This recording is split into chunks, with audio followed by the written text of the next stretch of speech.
I am the Swarm. Author, Quantum Wizard. Chapter 281, The Situation. The Swarm reaped significant rewards from this war. They captured a large number of Riken warships. While some steadfast captains chose to perish with their vessels, many succumbed to their fear of death and surrendered. The personnel and supplies obtained were secondary. The real prize was the technological advancements the Riken had developed over the years, which provided valuable inspiration to the Swarm. With the assistance of Riken researchers who had been converted into intelligent entities, the Swarm rapidly assimilated all of this knowledge. General, we've confirmed that they are not pursuing us. It seems their engine technology is indeed a shortcoming. After a moment of contemplation, General Masai let out a long sigh. And now, we've practically helped them overcome this weakness. Perhaps we've doomed ourselves to be traitors of the Riken. The Riken firmly believed that while the T-85 civilization was powerful in combat, their inability to expand into the Riken star system was due to their limited travel speeds. The abandoned Riken warships, particularly the severely damaged ones, had their personnel evacuated, and their engines destroyed before being relinquished. However, some of the less damaged ships, according to the final images, had likely fallen into the hands of the T-85 civilization. With the physical prototypes of these warship engines and the assistance of defectors, the T-85 civilization could potentially master these technologies within decades, eventually advancing into the Riken star system. General Masai regretted not decisively destroying all the warships back then, even if it meant sacrificing tens of thousands of lives and being branded a butcher in history.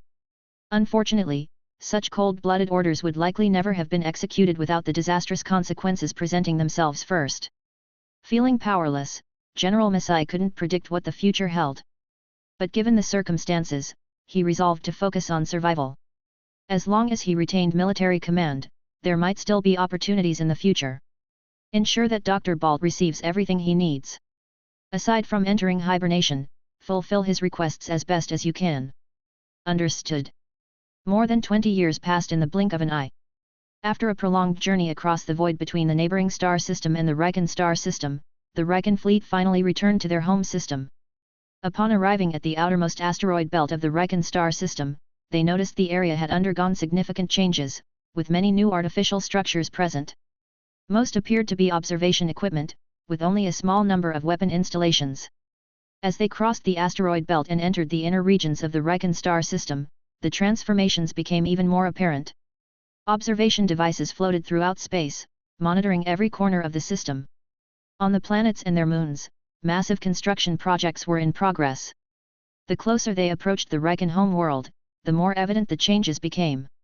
From the sixth planet onward, numerous space factories were seen orbiting the system, with various transport ships shuttling in and out.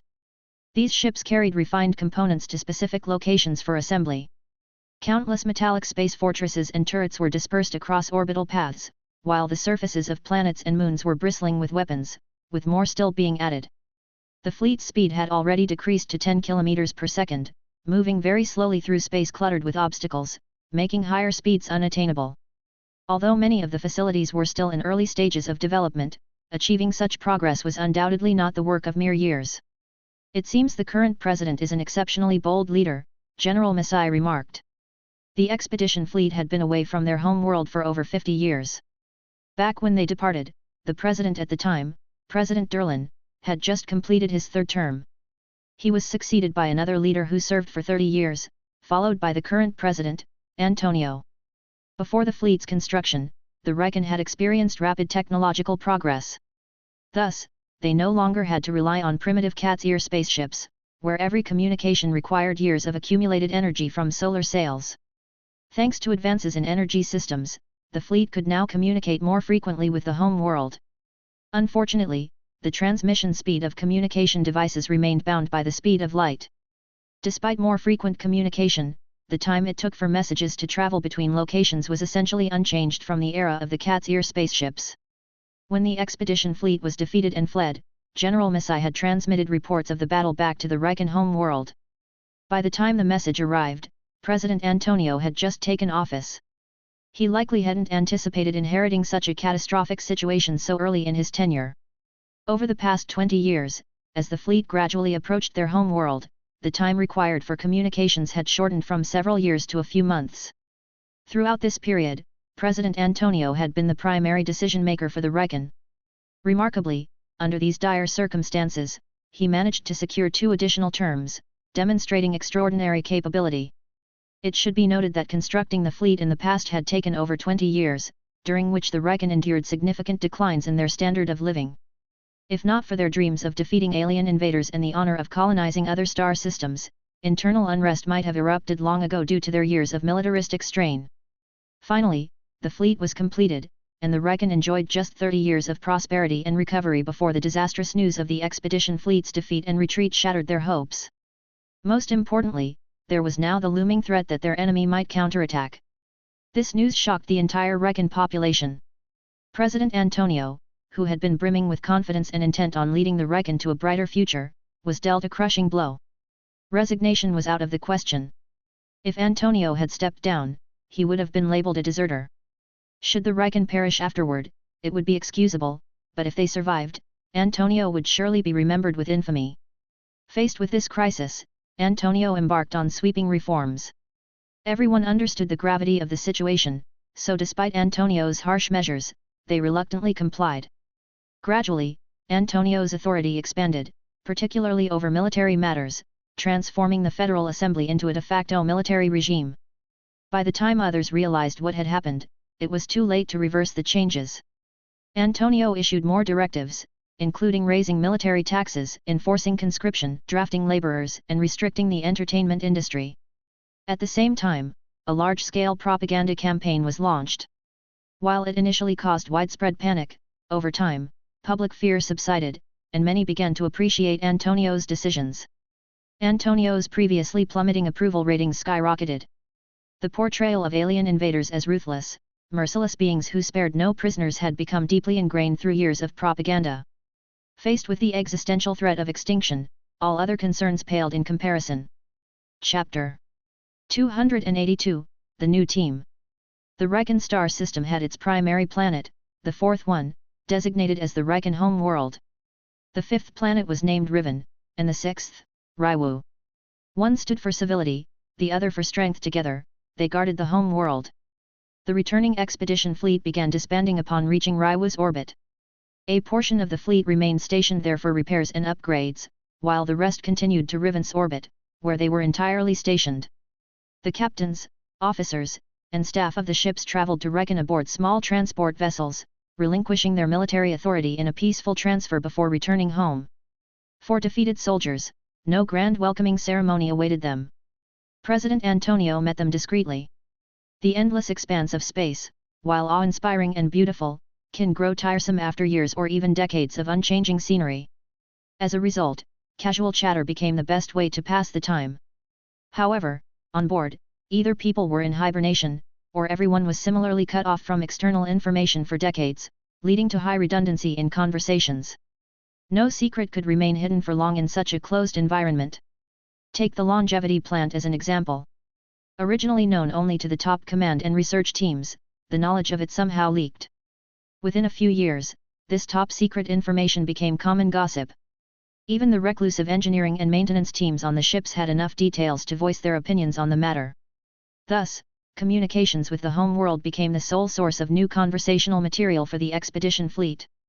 As the fleet drew closer to Recon, communication delays shortened, and energy costs lessened, leading to increasingly frequent chats between the two sides. The fleet had spent nearly 30 years traveling to the T85 star system, only to stay less than a year before being driven out. They then spent another 20+ years traveling back through the void. This meant their information reserves were scarce, and after a few exchanges, the topics ran dry. For the most part, it was the home world providing them with a one-sided stream of updates. This saved significant time in President Antonio's discussions with General Masai and other returning officers. The meeting ended quickly, and its contents were undisclosed. Shortly afterward, Dr. Balt was carefully escorted from Riven's orbit to Recon's surface.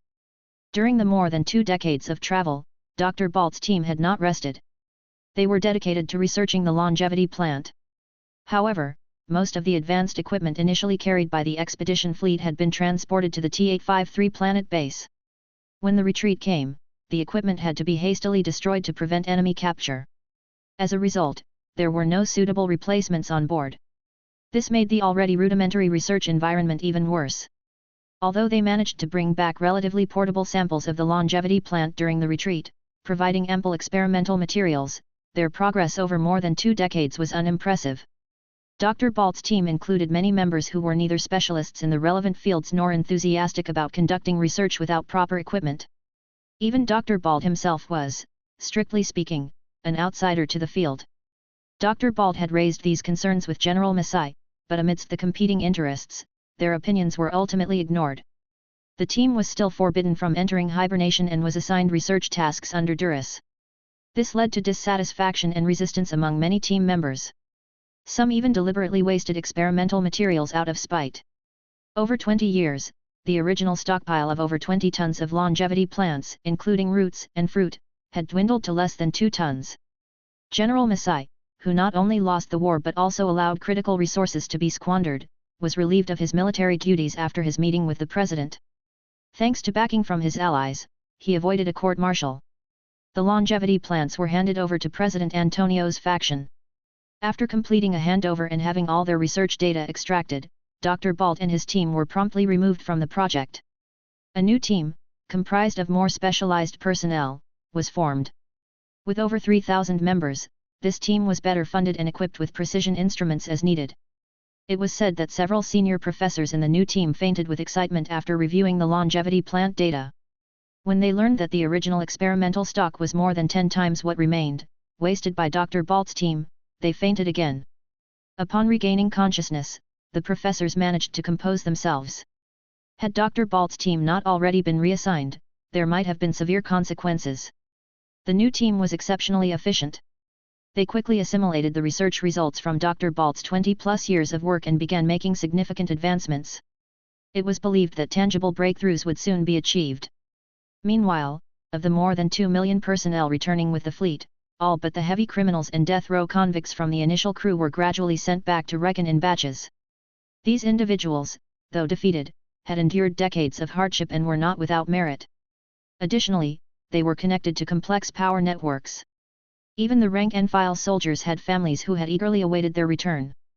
Any mistreatment of these individuals might have caused internal collapse before any external alien threat could arrive.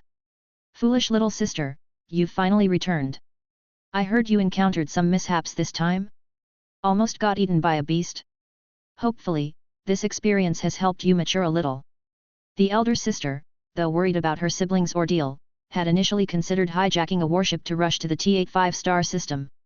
Yet, when it came to expressing her concern, the words took a different turn. Are you Mom's sister? I don't think we've ever met. You look at least 50 years older than me.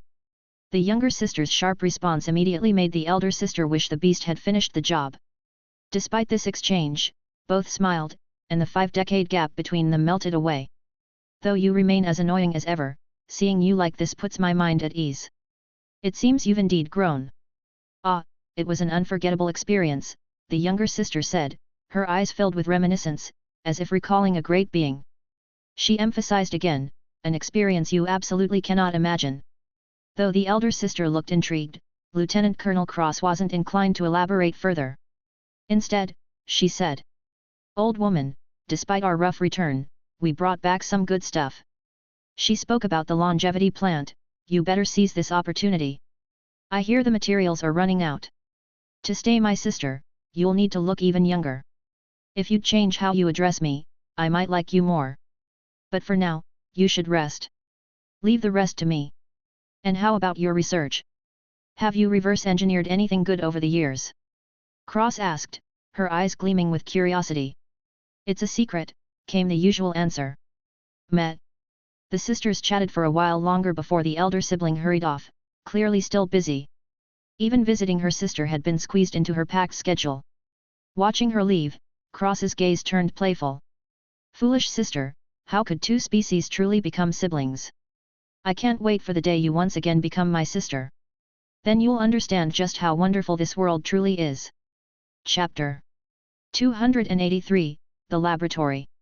The new research team truly lived up to their reputation, achieving significantly faster progress than Balt's team thanks to access to top-notch equipment. It wasn't that Dr. Balt was incapable, it was simply that his expertise lay in biology, and isolating harmful substances within plants was quite beyond his specialty. In less than a year, the new team overcame numerous challenges and successfully produced a prototype.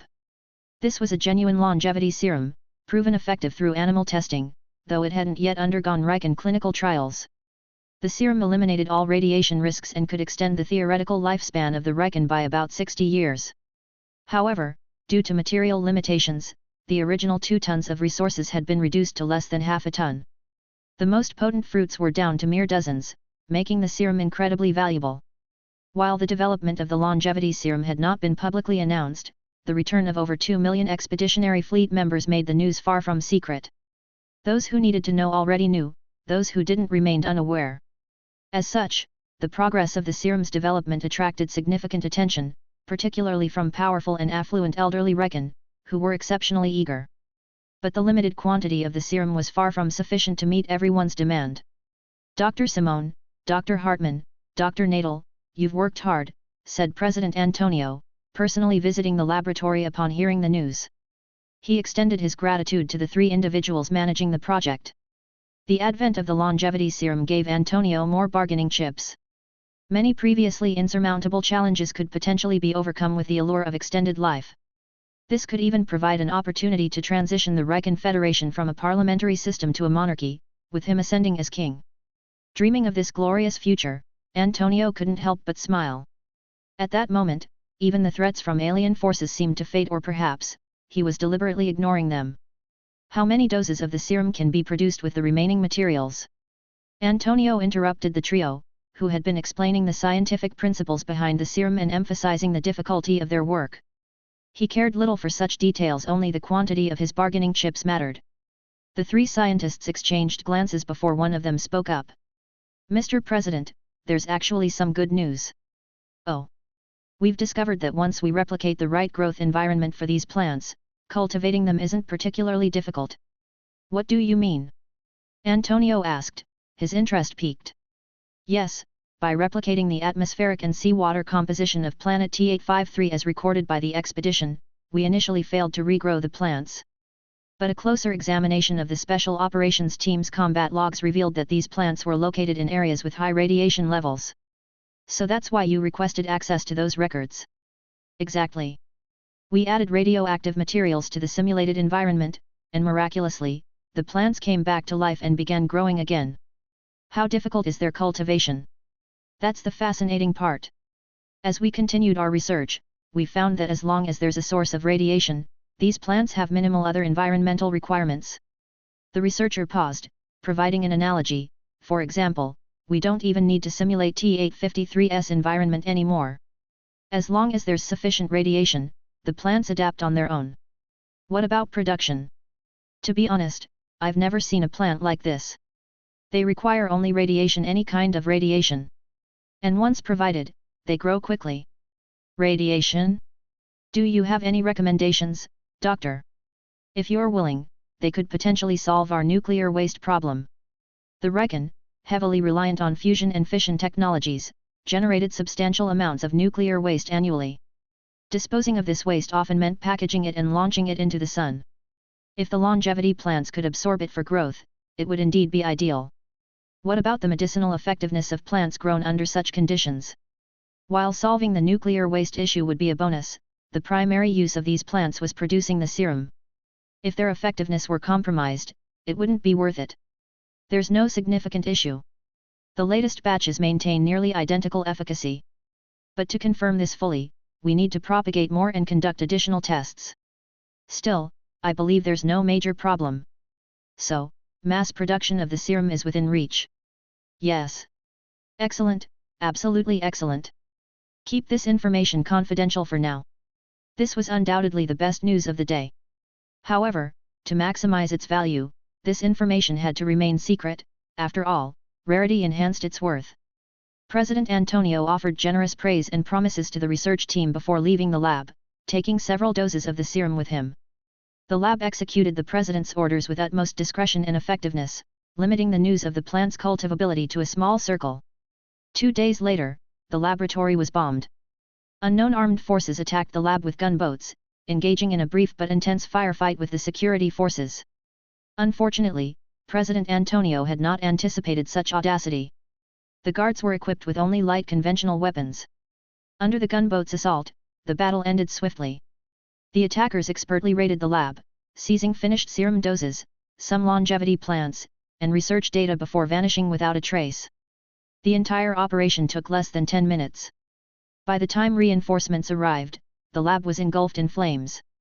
Thankfully, apart from casualties among the guards, the research team had managed to escape, aided by their compliance. The attackers didn't seem intent on eliminating them. President Antonio was furious upon hearing the news and ordered a joint military police investigation. However, contrary to expectations, no quick resolution emerged. Investigators faced countless obstacles, including issues within their ranks. A week later, the case remained unsolved. This was practically unheard of among the Reckon. Not only were weapons like gunboats heavily regulated, but even regular firearms weren't easily accessible. Tracing the source should have been straightforward. Furthermore, with the Reckon's advanced technology and widespread surveillance, such a large armed group attacking a key facility should have left clear traces. Their complete disappearance seemed more like fiction than reality. But sometimes, reality is stranger than fiction. A week later, the investigation was called off. Antonio realized this attack was likely retaliation for some of his recent actions.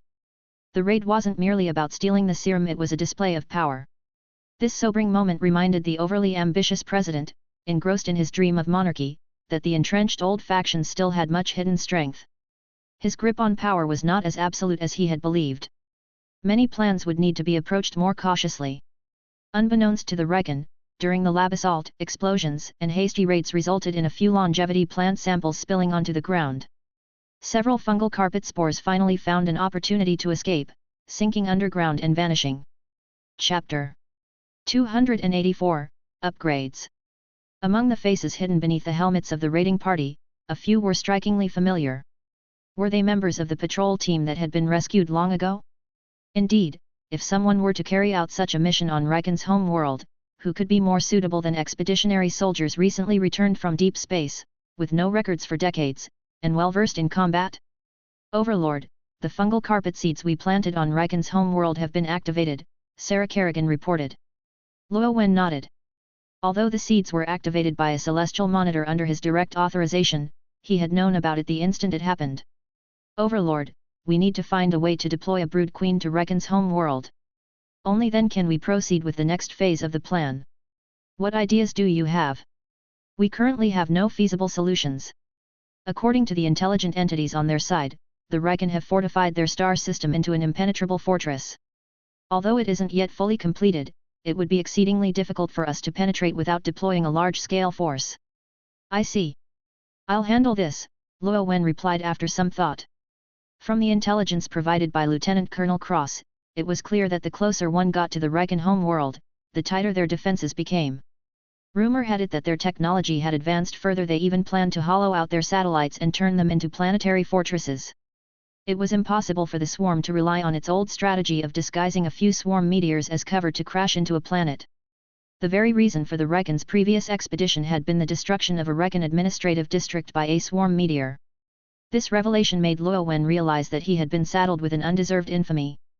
If he ever discovered who was responsible for that act, he would turn them into feed for his larvae. Nonetheless, this event had left the Reckon hypervigilant against anything resembling meteors. No meteor, no matter how small, could approach their home world without arousing suspicion. 20 years ago, this would have been a nearly insurmountable problem. The swarm would have had no choice but to rely on brute force to conquer the Reckon homeworld, an approach that ran counter to Luo Wen's objectives. But now, this problem had become exceedingly simple to solve. The reason? Luo Wen's swarm network had undergone another evolution. Since the first intelligent entity crafted from a Reckon's spiritual essence was born, Luo Wen had sensed subtle changes in the swarm network. However, the transformations had been so faint, and the network so vast, that he couldn't pinpoint what had shifted. Over time, as more intelligent entities of various types were created, the changes became increasingly pronounced. Yet, attributing the changes solely to the new intelligent entities would be inaccurate. The process of creating these entities involved absorbing the energy of mature spiritual essences and using it to construct the intelligent entities. The key point was that this energy was first absorbed by the swarm network before forming the entities. In essence, this energy didn't disappear, it simply changed form. The seemingly independent intelligent entities were still fundamentally part of the swarm network. Over the years, the swarm had accumulated millions of intelligent entities.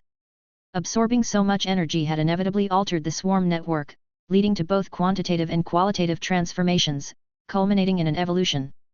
The most direct result of this evolution was that many long-standing challenges Luo Wen had faced were now effortlessly resolved and the network's functionalities were strengthened to an unimaginable degree.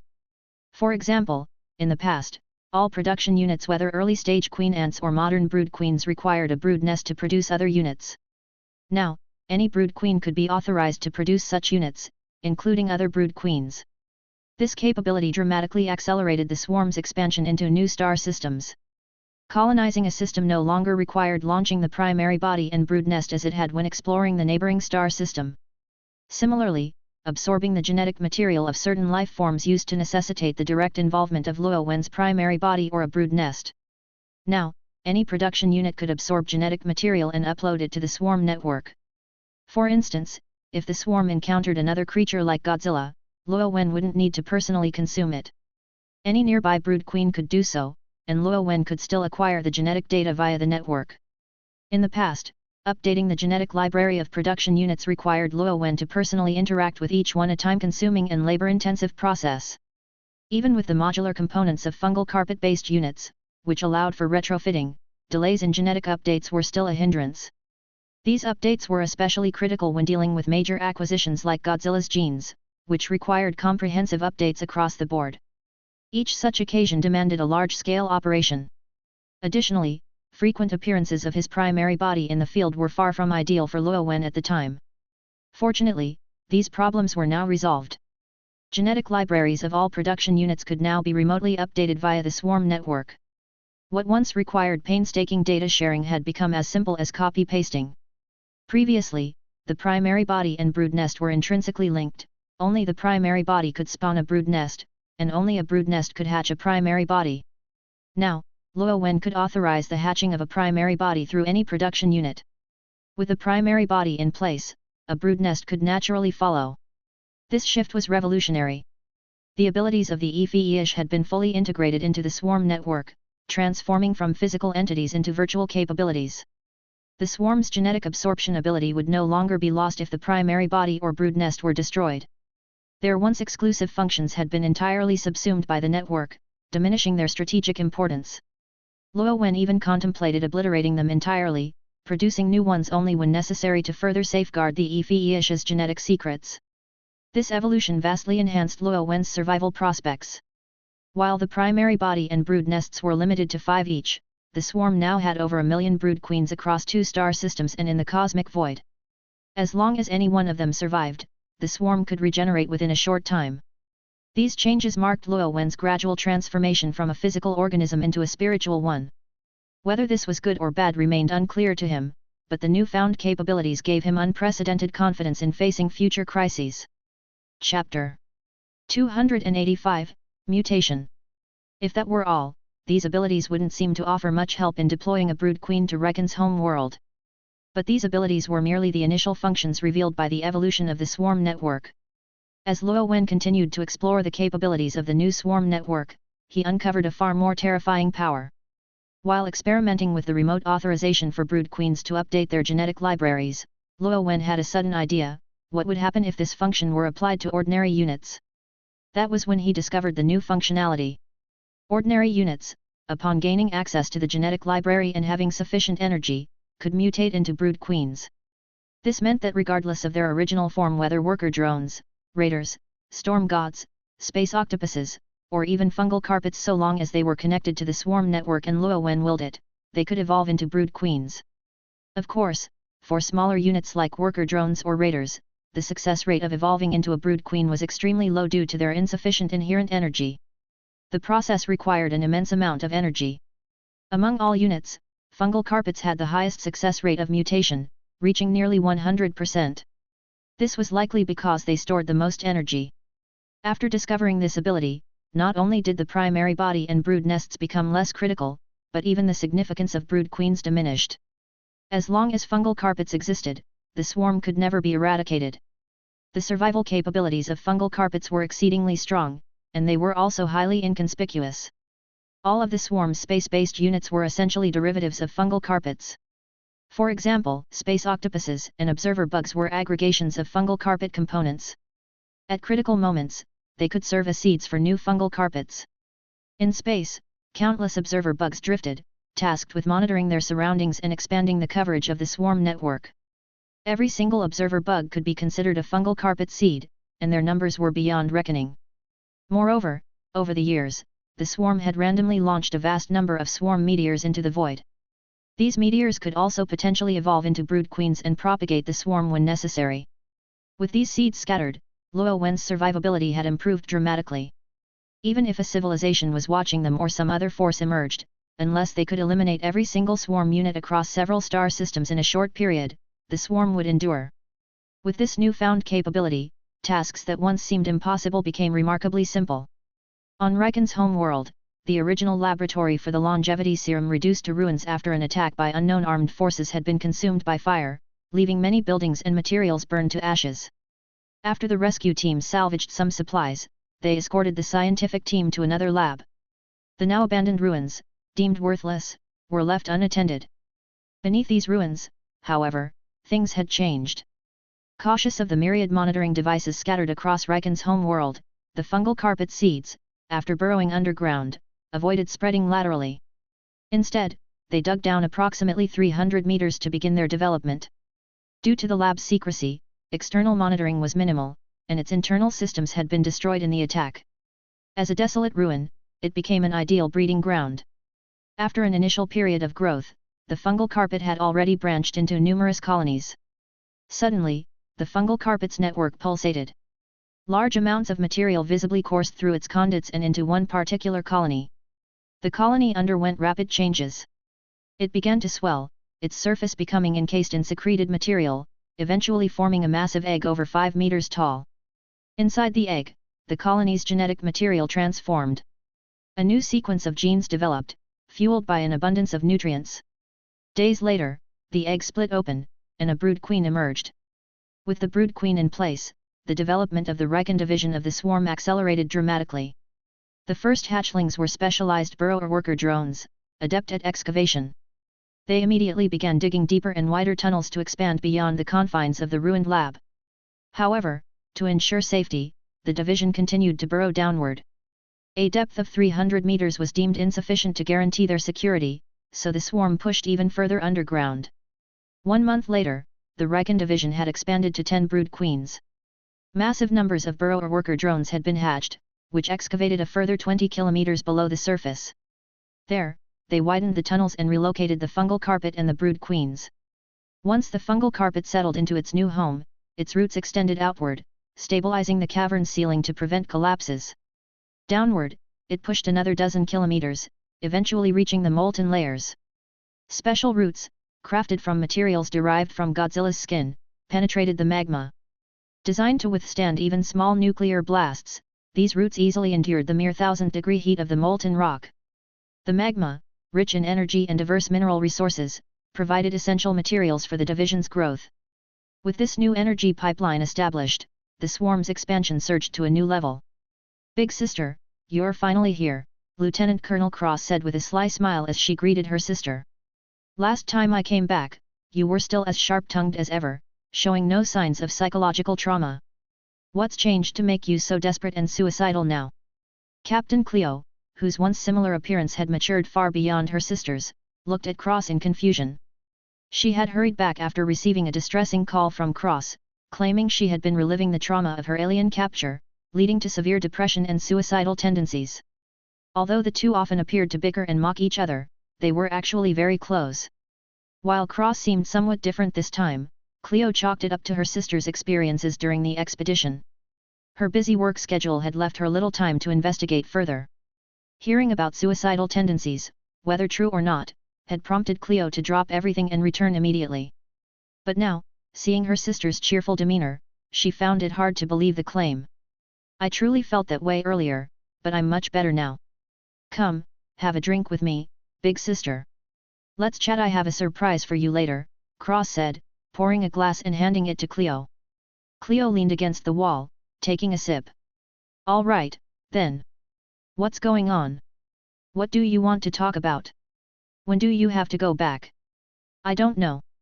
I left in a hurry and haven't arranged for leave yet, Cleo replied, shaking her head. Then stay with me a few more days. In the decades since my return, we've only had a brief meeting, Cross said, her tone tinged with melancholy. Chapter 286, Cleo. What's this? Are you really depressed? Cleo asked, noticing that her sister's expression did seem off. I've been pretending to be strong all this time, but unless you've experienced it, how could you possibly understand the utter despair of that situation? Unable to move, helplessly feeling the beasts or comrades around you dragged away one by one, powerless to even voice your fear. Can you imagine it, sister? As Cross spoke, tears began to stream down her face, her sobs conveying a deep sense of anguish. Her display of vulnerability shocked Cleo. Such fragility was extremely rare from her sister. Cleo quickly stepped forward, embracing her. She patted Cross's back in comfort, saying, all right, all right. I haven't had a proper break in a while myself. This is a good excuse to take some time off. How long do you need me to stay with you? The longer, the better, Cross replied, choking back her tears. 3 days. Cleo ventured cautiously. Cross shook her head silently. 5 days. Cleo tried again in a softer voice. Still no response. 10 days. That's the most I can manage. I've accumulated all my leave for years, and that's all I have. Besides, there's still the alien threat, and I can't stay away for too long. 10 days, then. Cleo argued fiercely with her superior over a communication link, eventually securing the leave. Watching her sister triumphantly declare victory, Cross's expression brightened with joy. She personally prepared a drink and handed it to Cleo. Cleo, assuming her sister was simply overjoyed at her company, affectionately tousled Cross's hair. Parched from the heated discussion, she downed half the drink in one go. Cross linked arms with Cleo and, watching her drink, smiled. Sister, let me introduce you to a friend. A friend? Cleo asked, puzzled by the sudden shift in topic. Moments ago, Cross had been on the verge of breaking down, and now she wanted to introduce someone? Was this a matchmaking setup? You'll be shocked when you meet her. Come, I'll take you to her, Cross said, her tone laced with mystery. Cross's home was a standalone villa, surrounded by lush greenery and even housing a few small animals, perfect for soothing the soul. In the highly urbanized and resource-scarce Riken, such a residence was a testament to the twins' privileged background. When Cross led Cleo downward into the basement instead of outside, Cleo's curiosity grew. Who was this friend important enough to be invited to their home? They reached the villa's second basement level, stopping in a walk-in closet. Cross suddenly moved behind Cleo, covering her eyes with her hands. Cleo smiled slightly, reminiscing about their childhood. This was a game they used to play often when they were younger. How childish, she thought, her sister's age notwithstanding. Ta-da! Surprised? Excited? Cross exclaimed, removing her hands. Cleo blinked to adjust to the sudden light, her gaze landing on a figure emerging from behind the clothes. She rubbed her eyes and looked again, her pale blue face gradually transforming into an expression of shock. Her mouth fell open in an involuntary "oh." Surprise? Certainly. Excitement? Hardly. What? What is this? The figure before her bore an uncanny resemblance to the twins, or rather, to her. The face was nearly identical to her own, save for a slightly more mature air. This is your new body, sister. Do you like it? Cross said, her voice tinged with a strange amusement. Her words sent chills down Cleo's spine. What do you mean? Cleo shouted, attempting to turn and confront Cross. But her vision blurred, her balance wavered, and she collapsed into Cross's arms. The drink. Something was in the drink. She realized too late, her strength draining rapidly as darkness closed in. When Cleo awoke, she found herself in a strange, eerie room. The walls glowed faintly with a dim purple light. Upon closer inspection, the glow emanated from something that resembled a hybrid of plant and flesh, its network of veins pulsing rhythmically, creating a grotesque, living ambience. Cleo's eyes darted around. She was embedded in the fleshy wall, her body completely immobilized, though her mind remained clear. What's going on? She muttered in confusion, trying to piece together the events before she lost consciousness. Awake already, sister? Cross's voice called out from a shadowy corner of the room. The lighting was so dim that Cleo hadn't noticed her presence until she spoke. Hearing her sister's voice jogged Cleo's memory. Anger flared as she shouted, "Cross! If this is some kind of sick joke, let me tell you it's not funny." "Is that so? I thought you'd want to experience your sister's feelings for yourself," Cross replied. Her sweet and playful tone sounded unnervingly out of place in the macabre setting. "What are you talking about?" Cleo snapped. "Didn't you always want to know what your sister went through?" Cross's voice, once familiar, now sent chills down Cleo's spine. "You said your sister. What do you mean by that?" Cleo's voice faltered as realization dawned. Her eyes widened in horror. "You're not Cross." "Of course, I'm Cross," the figure replied with a chuckle. "But the Cross you knew is dead." Seeing Cleo's terrified expression seemed to delight her. "It's amusing. I must have looked just like that back then." "What do you mean?" Cleo stammered, utterly confused. "I am Cross, but I'm not the sister you remember. You're no longer my sister, either. I orchestrated all of this so you could become my sister again. Isn't that touching?" Touching my ass, Cleo thought bitterly. If she could move, she'd have pummeled the smug face before her, even if it did look eerily like her own. "What did you do to Cross?" Cleo roared. "I am Cross. I know everything about us, our childhood games, our mutual support all these years. I'm the new Cross, reborn. Don't you recognize your own sister?" "What the hell are you?" Cleo shouted, her voice tinged with fear. This situation was far too surreal.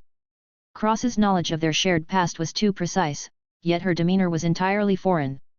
"Don't worry. It won't hurt. Just sleep for now. When you wake up again, you'll truly be my sister," Cross said, stepping forward and gently cradling Cleo's face.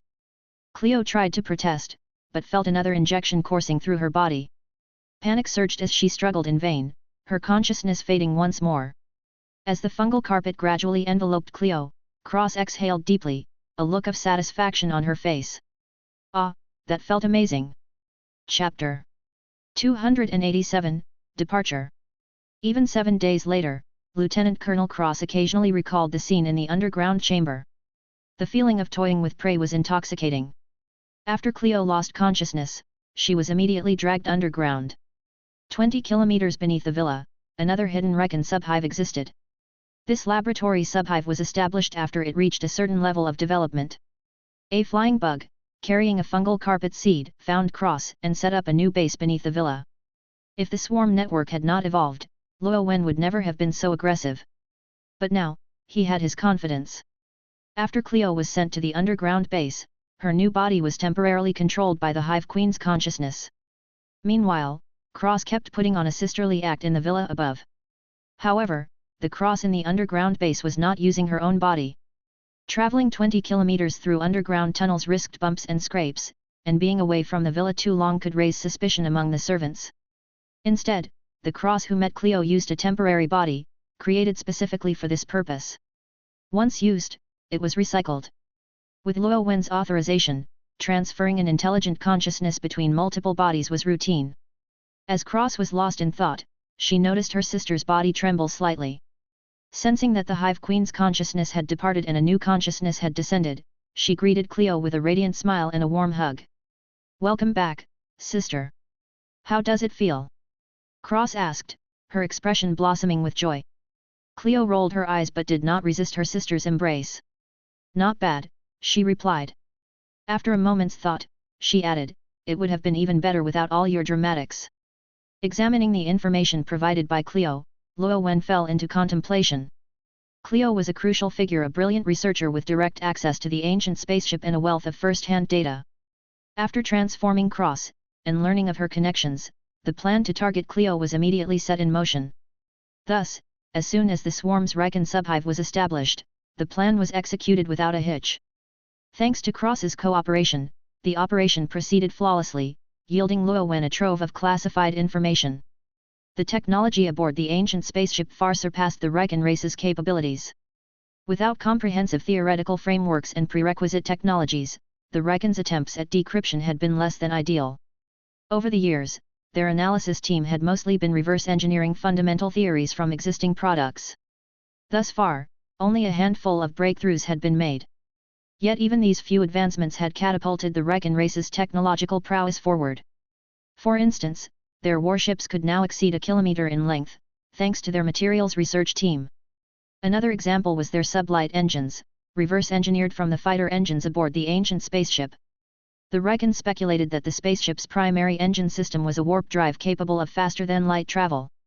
However, due to gaps in their prerequisite technologies, they remained clueless about its workings. Luo Wen allocated a team of 200,000 intelligent entities to specialize in processing and studying the experimental data transmitted by Clio.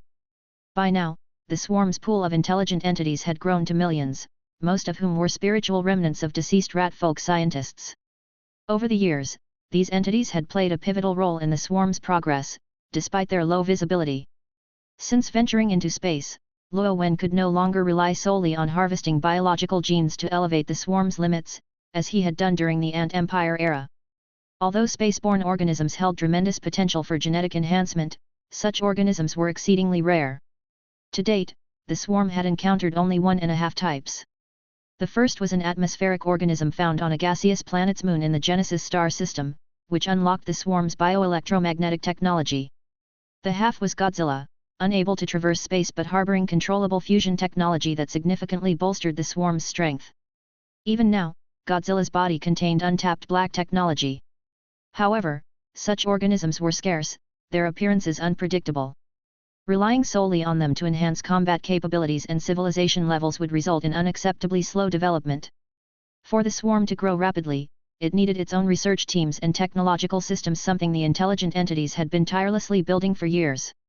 The current swarm technologies, from upgraded electromagnetic and fusion technologies to optical and plasma engines, railguns, and innovations in observation, radar, communications, and computation, were primarily products of these intelligent entities' research.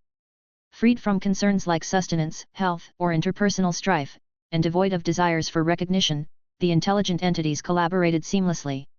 This unity enabled the collective efforts of millions of entities to surpass the output of many civilizations' tens of millions of researchers. Their accumulated knowledge now represented the swarm's most valuable asset and its foundation for future conquests across the stars. 6 months passed slowly. Surrounding Cross were numerous eagle-eye bugs stationed kilometers or even tens of kilometers away, using pure optical observation to monitor everything. No anomalies were detected. Luo Wen's hypothesis proved correct. Even if the Watcher civilization existed, they would not scrutinize every detail. Their focus likely lay at the level of civilization-wide developments. With this confirmation, the swarm's next phase could proceed. "Sarah, the stage is yours," Luo Wen said. "We will not disappoint you, Overlord," Sarah Kerrigan replied. Since the Riken expedition fleet fled the neighboring star system, the swarm no longer hid its presence, revealing itself openly. On the system star's orbit, countless space octopuses waited, feeding on the abundant radiation to accelerate their growth. Meanwhile, 2 colossal electromagnetic megastructures were nearing completion. The swarm's first electromagnetic megastructure had taken decades of painstaking effort to grow. Since then, the swarm had constructed numerous smaller megastructures, amassing significant experience. Now, with new technologies and algorithms, the 2 new megastructures, each over 2,000 kilometers in size, had grown in less than a decade. Next, the megastructures began launching primordial-class space octopuses toward the Riken star system. Propelled by their ejection speed and their engines, the space octopuses formed 2 linear formations, advancing at over 1/6 the speed of light toward their target. Chapter 288, Potential. Over the past decade or so, the swarm had launched over 30,000 primordial-class space octopuses. While this number seemed enormous, the efficiency was relatively low when spread over the years. This was because the electromagnetic megastructures orbited alongside the stars, and the Riken star system was only within their launch trajectory half the time. These octopuses would take 20 years to gradually reach the outskirts of the Riken star system, where they would assemble.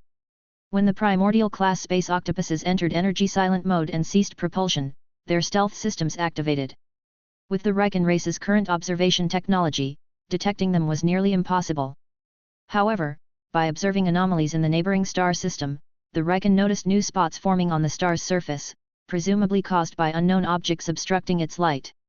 Though unsure of the purpose of these objects, they deduced that the swarm was responsible. The very existence of such colossal constructs demonstrated the swarm's immense power.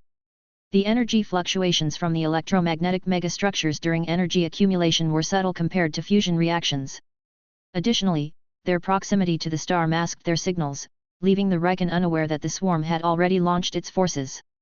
Despite this, the ongoing war and the display of the swarm's strength weighed heavily on the minds of those aware of the situation. To cope, the Wrekin accelerated the construction of defensive installations, seeking comfort in these efforts. Ironically, this step aligned with the swarm's expectations.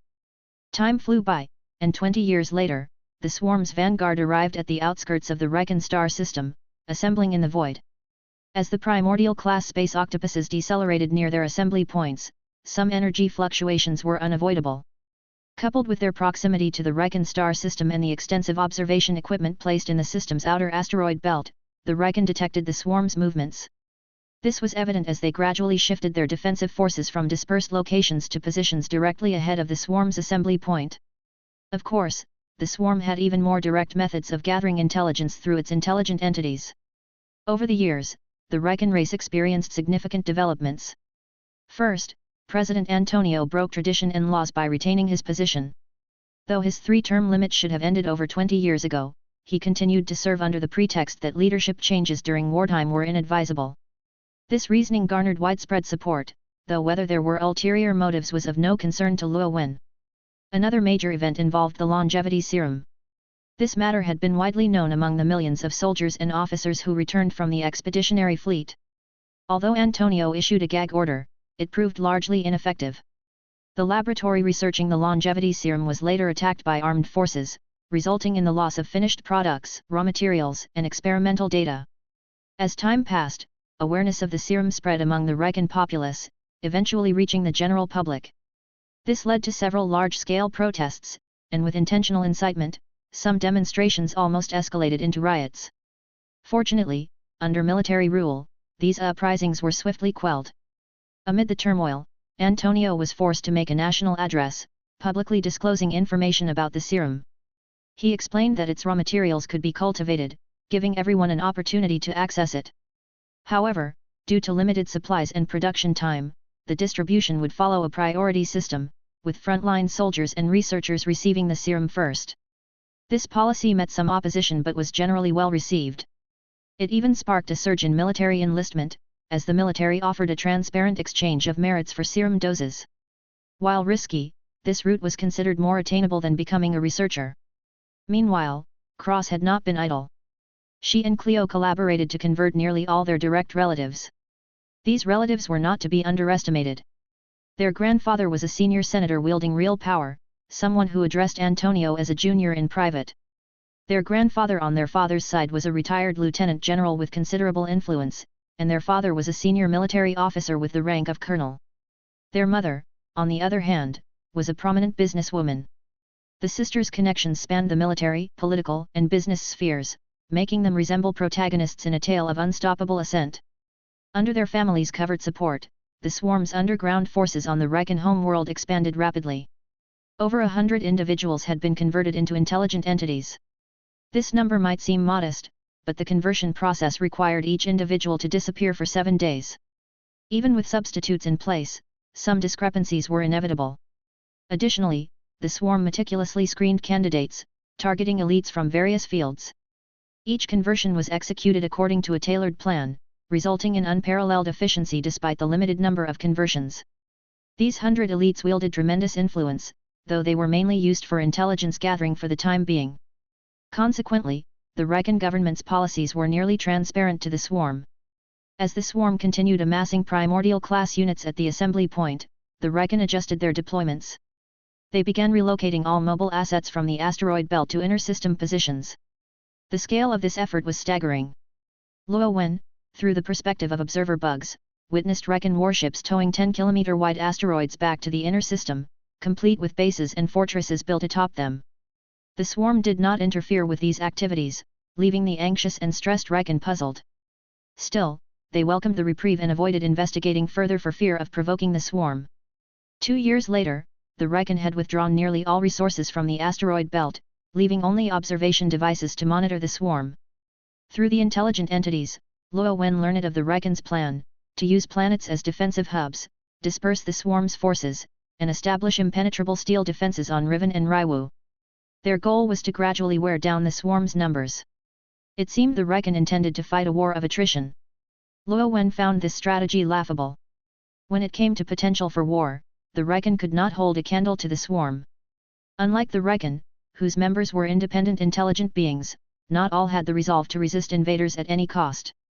After decades of militarism, most of the Recon's resources had been funneled into war preparations, leaving the population with bare minimums for sustenance and virtually no entertainment. While this austerity could be tolerated during a crisis, prolonged inactivity bred discontent, particularly among the hedonistic factions. These same factions had nearly incited riots over the longevity serum scandal. Moreover, every budget allocation for military expenses required a formal vote, consuming significant manpower and resources. In contrast, the swarm operated under Luo Wen's absolute authority. When he declared war, no dissent arose, and resources were allocated without delay. Every swarm unit executed orders with unwavering dedication. With resources from 2 star systems under its control, the swarm's potential for prolonged conflict dwarfed that of the Recon. Luo Wen could only sneer at their futile aspirations. Chapter 289, Analysis. Let's start with a war of attrition, no rush, Luo Wen commanded. Under his will, the swarm's primordial class units, numbering less than 5,000 and accounting for less than 20% of the total deployed forces, began to stir and move toward the Recon star system. The swarm's movements were quickly detected by the Recon. After years of standoff, the sight of swarm warships drifting brazenly in plain view was all too familiar. The Recon's initial cautious observation eventually evolved into overt study, with their ships coming perilously close to the swarm fleet to investigate. While the Recon had not developed many finished products from the ancient spaceship, they had accumulated substantial theoretical knowledge. Combining this with their research on swarm ships, they managed to develop some innovations. One such development was a detection device based on gravitational wave technology. Given the primordial class's immense size exceeding 500 meters, the gravitational fluctuations it emitted were significant. This new device allowed the Recon to detect these fluctuations and pinpoint the location of the primordial class units. Although the device was effective for large targets, its performance on smaller units was limited due to their weaker gravitational signatures. Nonetheless, this was a major breakthrough, ensuring that the Recon no longer feared a direct assault by the primordial class units. Luo Wen viewed this advancement with approval. From another perspective, this was an opportunity for the swarm to identify its weaknesses. The Recon's combat power was limited and could not surpass the swarm. Furthermore, the Recon were already infiltrated by the swarm. Having such an opponent to help expose vulnerabilities was a rare advantage, one Luo Wen intended to exploit. The Recon's fears of a primordial class blitzkrieg were largely unfounded. The primordial class units only achieved full stealth in energy silent mode, during which they relied on inertia and were essentially immobile. Once the primordial class units engaged their engines, the resultant energy fluctuations rendered them detectable. Moreover, as the first intelligent civilization encountered by the swarm, the Recon were ideal for honing tactics and strategies. Luo Wen was determined not to annihilate them in a single blow. The swarm's forces in the asteroid belt at the system's edge encountered no resistance, as the Recon had long withdrawn from the area, leaving only monitoring devices behind. The swarm then passed the orbit of the Recon star system's 10th moon, which likely housed defensive facilities. However, as the moon was on the opposite side of the star at the time, no contact was made. After over 100 days of leisurely travel, the primordial class units reached the orbital path of the 9th planet in the system, named Ray's. The planet was named after a Recon who first discovered it. Since Ray's was still several days away from reaching its current location, the Recon dispatched part of their fleet to intercept the swarm. Their plan was to delay the swarm until Ray's arrived, allowing its ground-based defensive systems to aid in destroying the primordial class units. Since the launch of the expeditionary fleet, the Recon had never ceased building warships.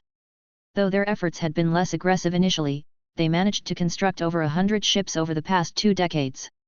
When news of the expeditionary fleet's defeat arrived, the Recon, facing existential threats, significantly ramped up warship production. Over 40 years, they expanded the number of space smelters and shipyards by more than 5-fold. This vast expansion in infrastructure dramatically increased their shipbuilding rate. To date, they had constructed over 2,000 warships. Had they not also allocated resources to building even more extensive defensive installations, this number could have been several times higher. In total, the Reich had constructed approximately 2,100 warships in 60 years. Including ships repaired and reintegrated from the expeditionary fleet, their current fleet numbered nearly 2,400 warships, supplemented by over 1,000 large auxiliary vessels. These warships were divided into 3 fleets, each consisting of roughly 800 ships.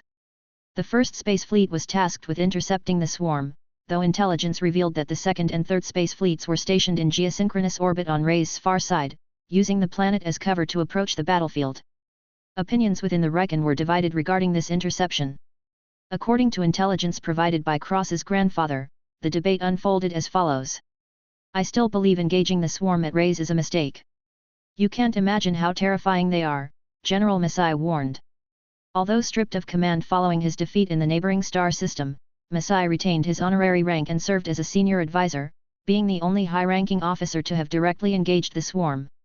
The term swarm, initially used for the primitive species on T-853, was later reassigned to the intelligent species on T-855 after the discovery of the space octopus, deemed more fitting of the name.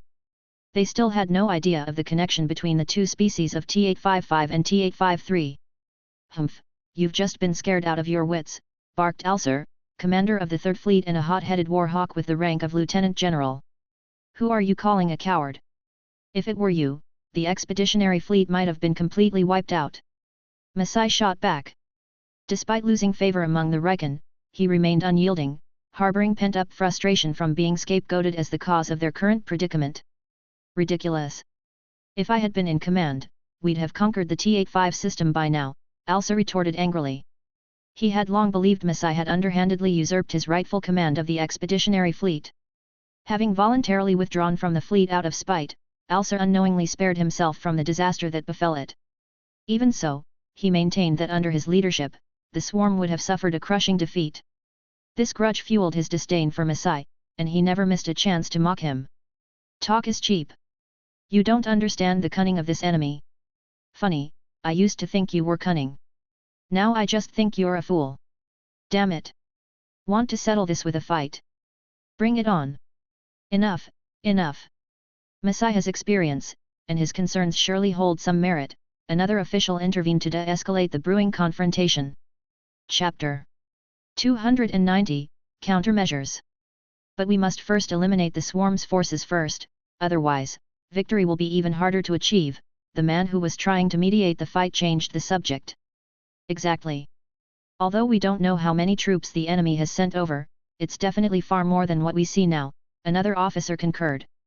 According to the observation instruments in the debris fields, the enemy warships are continuously gathering outside the star system.